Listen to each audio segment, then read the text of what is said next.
आज हम बात कर रहे हैं शारिंगन के हर एक टाइप के बारे में, वो भी डिटेल में। तो शारिंगन का हर स्टेज जानते हो ना तुम, 1 टोमोए, 2 टोमोए, 3 टोमोए, मांगेक्यो वगैरह वगैरह। लेकिन एक ऐसा भी टाइप है जिसके बारे में कोई नहीं बताता, लिटरली कोई भी नहीं, क्योंकि लोगों को पता ही नहीं है कि ये भी शारिंगन इवोल्यूशन में आता है। और इसका रीजन है कि उन्होंने इंटरनेट वाला ज्ञान लिया हुआ है, पर मैंने नारुतो को चाट खाया है, इसीलिए मुझे सब पता है। तो चलो सभी टाइप्स के बारे में बात करते हैं, लेकिन डिटेल में। Number 1, 1 Tomoe Sharingan. शारिंगन का पहला स्टेज, सबको ये पावर चाहिए क्योंकि बहुत कूल है, लेकिन मुझे नहीं चाहिए क्योंकि मुझे इसकी कीमत पता है। एक ऐसा डरावना ट्रॉमा जो खुद की जान लेने के लिए भी मजबूर कर सकता है, क्योंकि ये तब अवेकन होता है जब कोई उचिया दर्दनाक ट्रॉमा से गुजरता है। मतलब पेन और सफरिंग से ही पावर आती है उचिया में। सासुके ने अपना शारिंगन 7 साल की एज में जब मैसेकर हुआ था तब अवेकन किया था, लेकिन उसकी एज बहुत कम थी और ट्रॉमा कई गुना ज्यादा, जिसकी वजह से वो पावर कहीं ना कहीं दब गई और उसे पता भी नहीं रहा। लेकिन उसने हाकू के अगेंस्ट फाइट में इसे फिर से अवेकन किया। अभी इस शारिंगन का लुक बहुत सिंपल है, रेड आई में सिर्फ एक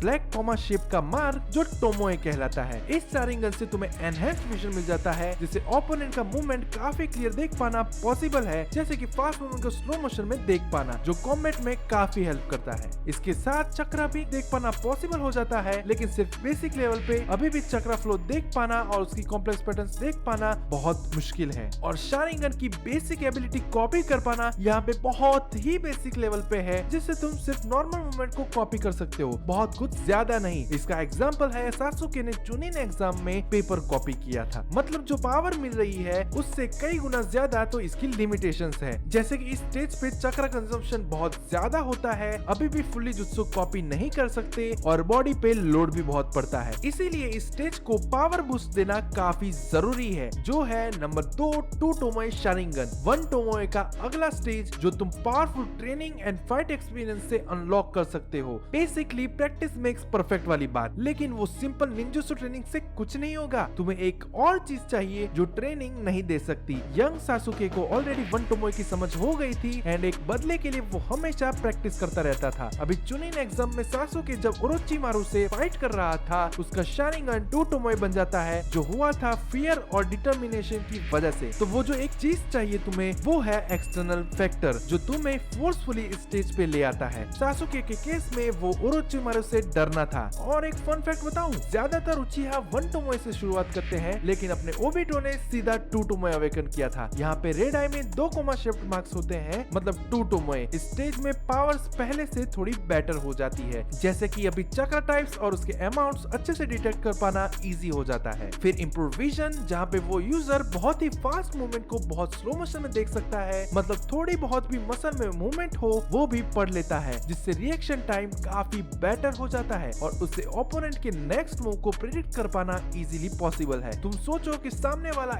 एक्शन ले उसके पहले ही उसके मूवमेंट को जान लेना कितनी टेरिफाइंग पावर है। फिर जुत्सु कॉपिंग में भी काफी अपग्रेड देखने को मिलता है, जैसे कि काफी फास्ट मूवमेंट को भी कॉपी कर पाना इजी हो जाता है और simple taijutsu and basic ninjutsu copy कर पाना पॉसिबल हो जाता है, जिसका एग्जांपल है कि कैसे सासुके ने रॉक ली की मूवमेंट को कॉपी करके योरोई को हराया था। और हाँ, गेंजुत्सु भी कास्ट कर सकते हैं, लेकिन बहुत पावरफुल नहीं, बेसिक इल्यूजन ही कास्ट कर सकते हैं। बट ये जान लो कि गेंजुत्सु कोई भी स्किल्ड निंजा कर सकता है, उसके लिए शारिंगन होना जरूरी नहीं है, लेकिन शारिंगन यूजर के लिए ये प्रोसेस काफी इजी हो जाती है। अभी लिमिटेशंस यहाँ भी है, कॉम्प्लेक्स जुत्सु या किकी गेंकाई अभी भी कॉपी नहीं कर सकते, genjutsu ability still developing stage में है, चक्रा कंजप्शन अभी भी हाई है और अभी भी किसी का हाई लेवल गेंजुत्सु अगर तुम पे है तो वो तुम डिटेक्ट नहीं कर सकते। भाई ऐसी लिमिटेशन जल्दी हट जाए तो ही शारिंगन यूज करने का मजा आएगा, राइट? इसीलिए नंबर 3, 3 टोमोए शारिंगन, मतलब कंप्लीट बेसिक शारिंगन। वो स्टेज जिसकी पावर्स के चर्चे तुमने सुन रखे हैं, जो पावर सही में सबकी फाड़ के रख देती है, लेकिन फिर भी इसमें इतना बड़ा फ्लॉ है जो लोग मिस कर जाते हैं, जिसके वजह से काकाशी का ये कूल लुक इंट्रोड्यूस किया गया।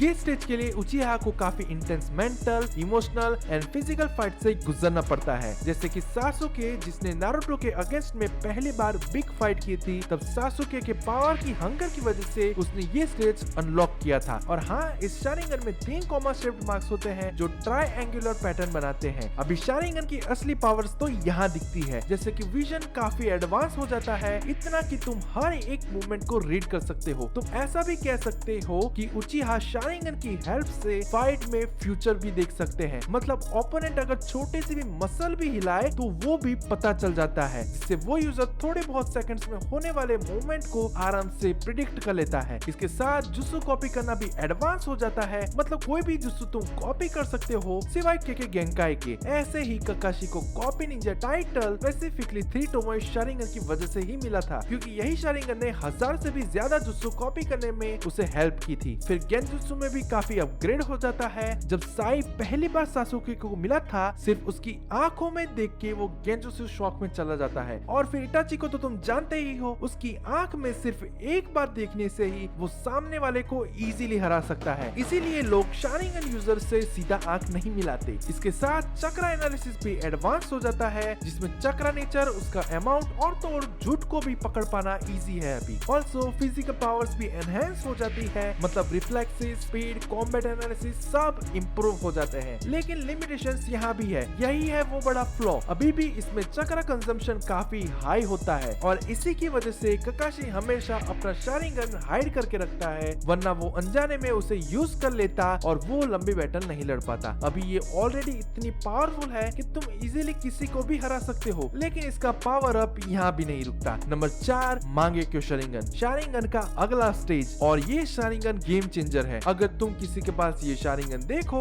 मतलब वहाँ से भागो, इतनी पावरफुल। लेकिन कोई भी उचिहा यूजर ये पावर के लिए मांग नहीं करता, क्योंकि पावर के लिए इसकी प्राइस वर्थ इट नहीं है। मतलब इसे अवेकन करने के लिए किसी खास अपने की मौत को देखना होता है या उसका कारण बनना होता है, जो काफी हैवी प्राइस है। इटाची ने उसके बेस्ट फ्रेंड शिसुई की मौत देखी, सासुके ने इटाची की मौत देखी और उसने जाना कि इटाची ने उसके लिए सब सैक्रिफाइस कर दिया। तब उसने मांगेक्यो अवेकन की और ओबिटो ने रिन की मौत अपने बेस्ट फ्रेंड ककाशी के हाथ से हुई होती देखी। और हाँ, ये शारिंगन का लुक हर यूजर के साथ अलग अलग दिखता है। सासुके का 6 पॉइंटेड स्टार जैसा लुक है, तो इटाची के शारिंगन का 3 ब्लेड व्हील जैसा लुक है, तो ओबिटो के घूमते हुए व्हील जैसा लुक है। अभी इसको अवेकन करने की प्राइस तो हाई है, लेकिन एबिलिटीज बिल्कुल नेक्स्ट लेवल पे मिलती है। और हाँ, एबिलिटीज भी पर्सन टू पर्सन अलग होती है और एबिलिटीज में हर यूजर को 1 से 3 यूनिक एंड पावरफुल टेक्निक्स मिलती है, जैसे कि स्पेस टाइम निंजुत्सु, मतलब स्पेस और टाइम को मैनिपुलेट कर सकते हैं। फिर सुजानो, मतलब एक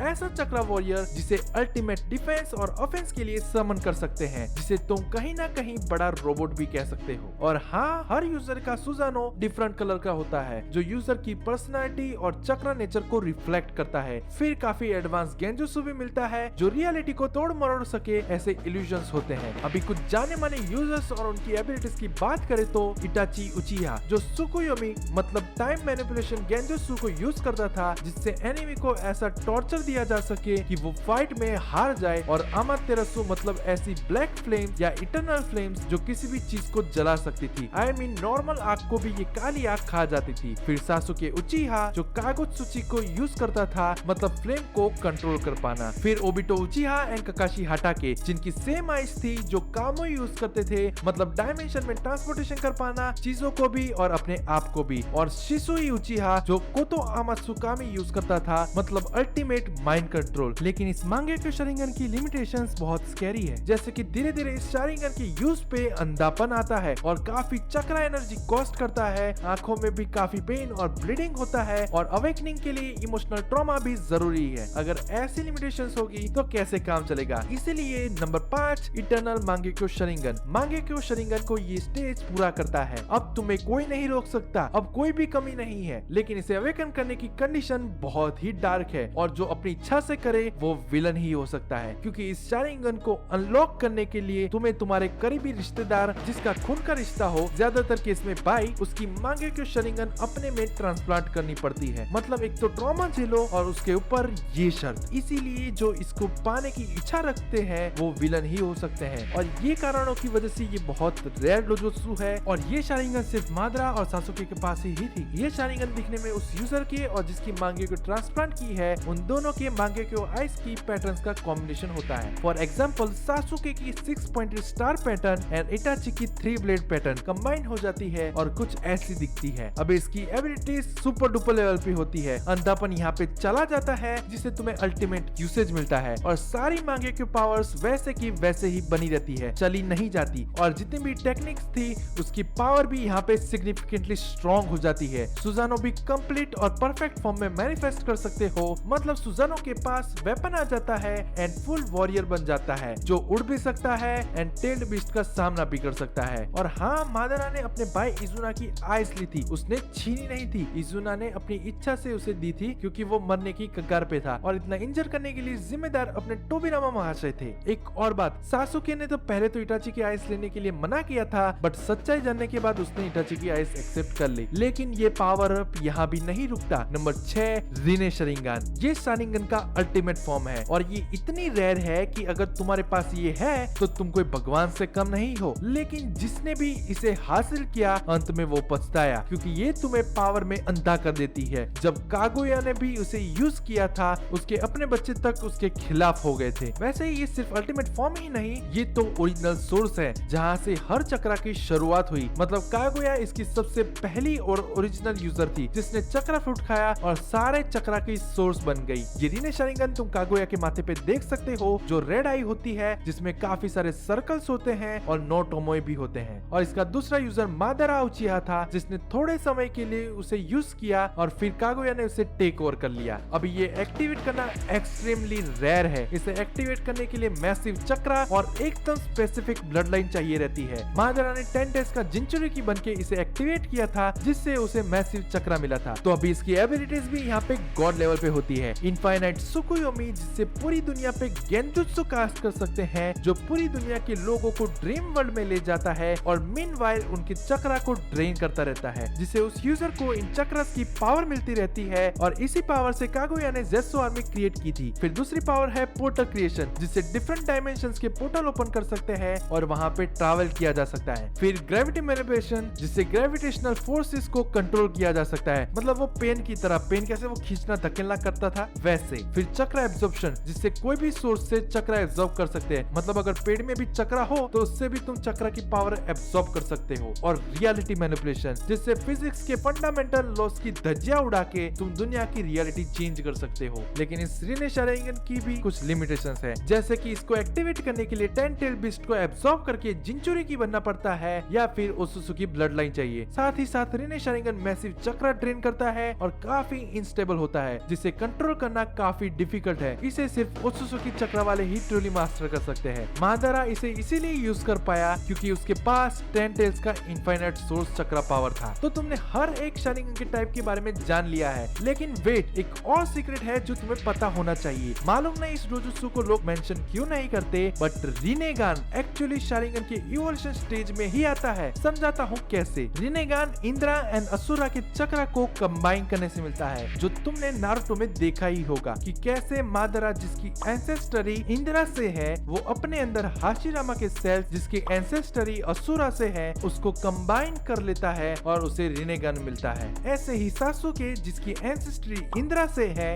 उसका रिनेगान हागोरोमो के चक्रा की वजह से एक्टिवेट होता है। और हाँ, उसके अंदर भी 9 टोमोए थे, लेकिन वो रिने शरिंगन नहीं था, रिनेगान था। अभी ये रिनेगान यूजर अगर 10 टेल्स को एब्जॉर्ब कर ले तो वो 10 टेल्ड बीस्ट का जिंचुरिकी बन जाता है, जिसे कागुया की तरह रिने शरिंगन मिलता है। तो रिनेगान इवोल्यूशन स्टेज में रिने शरिंगन के पहले आता है। बिना रिनेगान के तुम रिने शरिंगन एक्टिवेट कर ही नहीं सकते। तो 3 ग्रेड डोजुत्सु ब्याकुगन, शरिंगन एंड रिनेगान ओत्सुसुकी क्लैन से कनेक्टेड है, लेकिन शरिंगन अकेला ऐसा है जो गॉड टियर रिनेगान में इवॉल्व कर सकता है। इसीलिए उचिहा क्लैन का पावर सबसे टेरिफाइंग है। तो भाई लोग, अभी मांगे के शरिंगन की सारी एबिलिटीज, मतलब अमातेरासु, सुकुयोमी, कामोई वगैरह वगैरह के बारे में और जानना है तो ये वीडियो देखो। तो चलो, मैं मिलता हूँ उस वीडियो में।